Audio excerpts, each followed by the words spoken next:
नमस्कार, मेरा नाम फूल सिंह है और इस वक्त मैं यहाँ भूंगरा के पास में एक गज सिंह नगर है, वहाँ खड़ा हूँ। ये भूंगरा गैस त्रासदी से मात्र 5 किलोमीटर दूर है, जो आज से 3 साल पहले हुई थी। और ये शेरगढ़ तहसील का एक छोटा सा गांव है, भीलों का रानिया।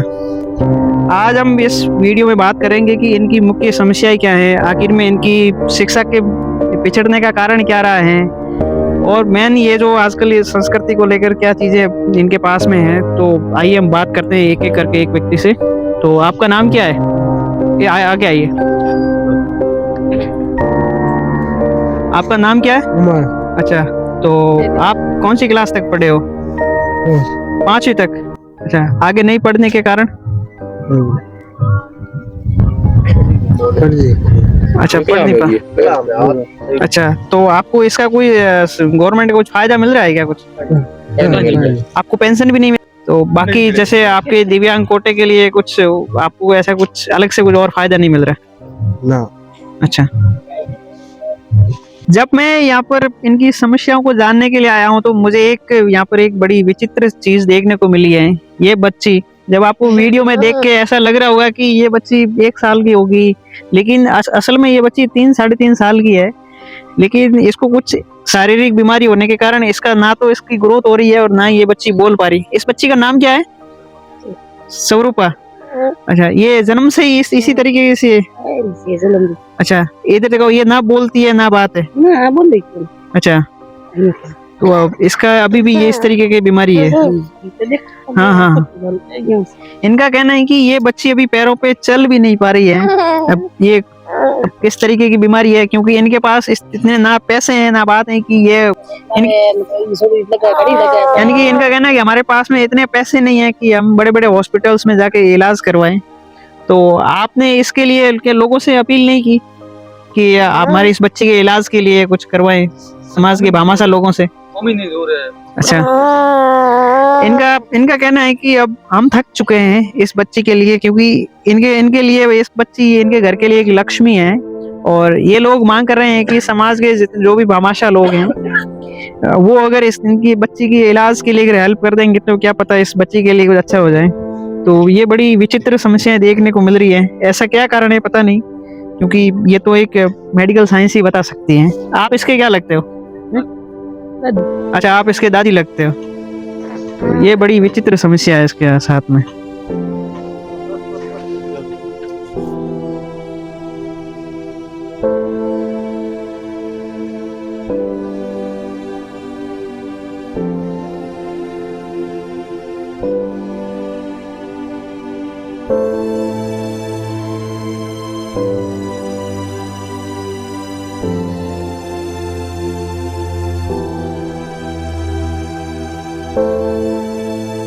अभी मैं और भी कई सारे घरों में जाके आया और अभी मैं एक नए घर में आया हूँ। ये भी भीलों का ही घर है, यहाँ आदिवासी समाज का ही घर है। और ये दोनों लोग शारीरिक रूप से दिव्यांग हैं और ये तो सही से चल भी नहीं पा रहे हैं। तो मैं इनसे पूछूंगा कि क्या इनको भी सरकारी योजनाओं का क्या कोई लाभ मिल रहा है? आपका नाम क्या है? माया। माया जी। अच्छा, आपको शरीर में समस्या क्या है? विकलांग हूँ। अच्छा, आप दोनों पैर से ठीक से चल भी नहीं पा रहे होंगे? अच्छा अच्छा, यानी कि इनके दोनों पैर की पूरी ग्रोथ भी नहीं हो रही, इसलिए ये पैरों पे चल नहीं पा रही और इनके पैर ऐसे टेढ़े होने की वजह से ये हाथ से चल पा रही है। और ये आपके क्या लगते हैं? मेरे पति। अच्छा, तो आपको इसके लिए आपको पेंशन वगैरह मिलती है क्या? नहीं मिलती है। और इनकी उम्र क्या है? 5 साल। आपको कोई पेंशन वगैरह मिलती है सरकार से? नहीं मिलती।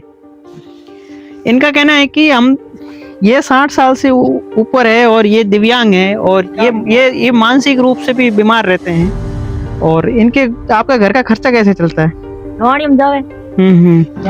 तो ये बड़ी अलग एक विचित्र समस्या हमारे सामने देखने को मिल रही है। इन लोगों का कहना है कि हमें सरकारी योजनाओं का कोई भी लाभ नहीं मिल रहा है, जिसमें इनको ना तो कोई दिव्यांग कोटे से पेंशन नहीं मिल रही है, ना इनको वृद्धावस्था पेंशन मिल पा रही है। क्योंकि ऐसा नहीं मिलना क्या कारण है? क्योंकि ये तो हो सकता है कि यहाँ के जनप्रतिनिधि जो लोग हैं, यहाँ के लोकल लीडर्स है, उनका यहाँ की ओर ध्यान नहीं किया होगा। इसलिए इन लोगों का कहना है कि हमें ये मजबूरी बस हो गया है कि हमारे घर में कोई कमाने वाला नहीं होने के कारण हमें घरों में जाना पड़ता है, कोई बाजरी के लिए, आटे के लिए, मसाले के लिए। तो इनको घर घर फिर के रोटी मांगना पड़ता है। इनको दिन में 2 टाइम की रोटी भी बड़ी मुश्किल से नसीब हो रही है। तो सरकार से, समाज से, सभी से निवेदन है कि इनको लेकर कुछ न कुछ ऐसी योजनाएं हो, या कुछ समाज के जो भामाशाह लोग हैं उनको इनकी तरफ देखना चाहिए कि सच में जो लोग हकदार हैं असली चीज़ों के, क्या उनको ये मिल पा रहा है या नहीं मिल पा रहा है। ये आपकी बच्ची है? अच्छा, आपके बच्चे कितने? 2 बच्चे हैं। अच्छा, विशेष रूप से यहाँ के जो लोकल लीडर से विशेष निवेदन है कि इनकी समस्याओं को सुना जाए, इनकी असली समस्या क्या है। इनको नहीं पता है कि दिव्यांग सर्टिफिकेट कहाँ बनाना है, कैसे बनाना है। ये यहाँ के लोकल लीडर्स की जिम्मेदारी होती है, तो वो लोकल लीडर्स इसकी जिम्मेदारी को अच्छे से निभाएं और इन लोगों को असली लाभ दिलवाएं।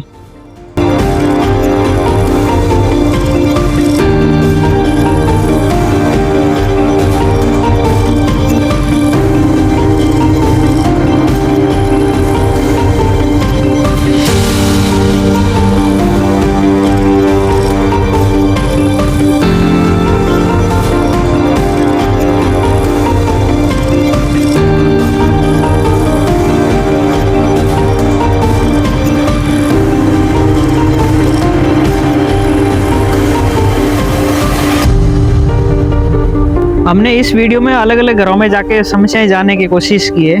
अभी हम एक और घर पे आए हैं, तो इनकी एक अलग समस्या है। अब ये भी एक दिव्यांग है, तो इनसे बात करते हैं और इनके भाई, इनके बेटे वगैरह क्या है, उनसे भी बात करते हैं और आखिर इनकी भी क्या समस्या है आप जानते हैं ये वीडियो में। ये इनका क्या नाम है छोटू? अच्छा, इधर डूंगर राम जी। ये बोल नहीं पाते। बेसिकली ये डूंगर राम जी है और बेसिकली ये एक शारीरिक रूप से दिव्यांग है और ये इनके 2 बच्चे हैं। आपका नाम क्या है छोटू? वीरा राम जी। और आपका? रितु जी। तो आपके घर में कमाने वाले अभी कोई नहीं है, तो फिर आपके घर का खर्चा कैसे चलता है? आप मजदूरी जाते हो, यानी कि खेतों में काम करने जाते हो और भी कुछ काम करते हैं। आपकी मम्मी क्या करती है? यानी कि मम्मी भी मोस्टली मजदूरी करती है। तो आगे आप पढ़ने का मन करता है, लेकिन घर के हालात ठीक नहीं होने की वजह से पढ़ नहीं पा रहे हो ना? तो इनके पापा को ऐसा कोई दिव्यांगता का पेंशन का कोई लाभ नहीं मिल रहा? कोई पैसा वैसा कोई नहीं मिल रहा है। ये इनके 2 बच्चे हैं और 8वीं तक पढ़े हैं और 8वीं में काफी अच्छे ग्रेड से पास हुए हैं, लेकिन पापा की इस हालात में देखकर आगे इनके लिए पढ़ना बहुत मुश्किल है। मुश्किल इसलिए है क्योंकि इनके घर में कमाने वाला कोई नहीं है। अब ये इतने छोटे छोटे बच्चे हैं, अब इनकी मजबूरी है, क्या करें। पेट पालने के लिए इनको खेतों में जाना पड़ता है और कई सारे खनन क्षेत्र में जाना पड़ता है और कई सारे अलग अलग जगह मजदूरी करने के लिए, पेट पालने के लिए ऐसा इनको मजबूरी बस करना पड़ रहा है। ये बहुत बड़ी विचित्र बात है।